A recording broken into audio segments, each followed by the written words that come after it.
I'm going to show you how to make gorgeous flowers using just a knife, fork, and spoon. No fancy tools, just a plate and a bowl and your cutlery. I'm using buttercream as my paint. This is my 4-minute buttercream and the recipe is in the video description, and I'll be using these gel colours to tint it. I'm starting with a spoon to mix my greens, using yellow and orange to make a more natural green for the stems and leaves.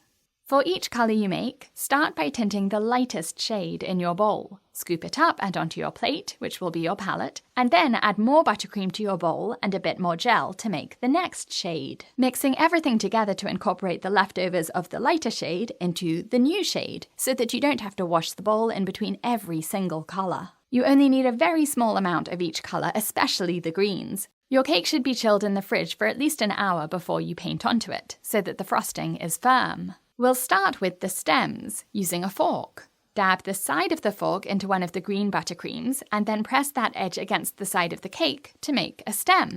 For a longer stem, after dabbing the edge of the fork into the buttercream, drag slowly upwards, following the curve of the fork. By dabbing the fork into the buttercream and then dabbing it against the plate a few times, you'll take off the excess buttercream, so on the cake, you'll make a smooth, clear line for the stem instead of leaving blobs of buttercream behind. You can touch up any parts of the stem with more buttercream until you're happy with it. When you change colours, wipe the fork clean on a towel or paper towel before dabbing it into the next colour. And since forks are curved, you can use them to curve the stem to one side, or flip the fork around and use the other edge to curve the stem in the other direction. Using a variety of colours and heights and directions for the stems will make the flowers look more realistic and also more interesting. Now let's paint some flowers. To use a spoon, use small scraping motions to build up a little blob of buttercream on the tip of the back of the spoon. Then spread the buttercream towards a stem to make the flower. Notice the angle of the spoon, somewhere between 45 degrees and upright, to get the buttercream onto the tip of the spoon. And with lots of little scrapes, you'll build up a small ball of buttercream on the tip instead of covering the whole width of the spoon, which would make a much wider blob of buttercream on the cake. So, small ball of buttercream, swiping towards the stem.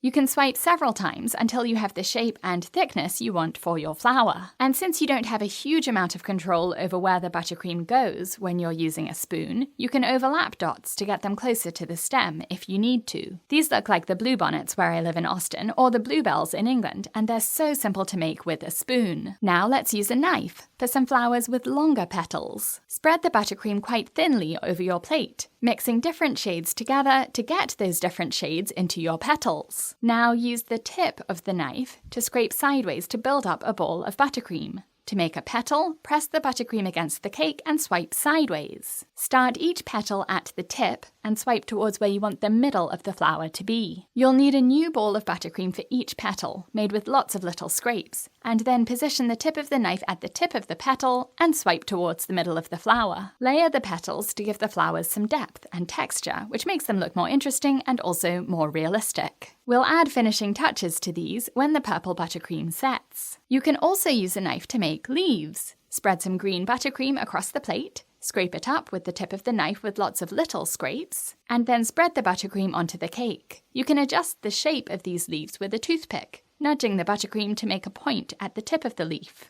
And since the cake is cold after being in the fridge, the frosting is firm, so you can scrape over it without damaging it. My favourite buttercream flower is a chrysanthemum, which is easiest if you score a cross within a circle onto the cake using a toothpick, where you want the flower to go. This flower uses the same technique as the purple flowers and the leaves, scraping buttercream up with the tip of the knife and then swiping inwards from the tip of the petal towards the middle of the flower, but with several rings of petals to layer them, starting with the outer ring and working your way in to the middle of the flower. We've used a spoon and a knife to make flowers, but you can use a fork too. For dandelions, dip the tips of the prongs of a fork into plain white buttercream. Gently push the tip of the fork against the cake and spin the fork to push at different angles to make a circle of tiny white dots, like the white puffball of a dandelion. We'll make these really pop after chilling the cake, when we can add finishing touches to the flowers. 15 to 30 minutes in the fridge and the flowers are cold and firm, and now we can add the centers to the purple flowers. Dip the back of a spoon into yellow buttercream and then, looking down from above the cake, Aim for the middle of a purple flower and press the spoon gently against the cake and pull away to leave a little yellow dot in the middle of the flower. Use a toothpick to scrape off any smudges of yellow buttercream to leave just a dot behind. For the chrysanthemums, make a bigger dot by pressing a bit harder against the middle of the flower so that it's not just the peak of the buttercream touching the flower, but a bigger surface. Use the tips of the fork prongs to add some dots within the yellow buttercream. Doesn't the chrysanthemum look so much better with the yellow in the middle?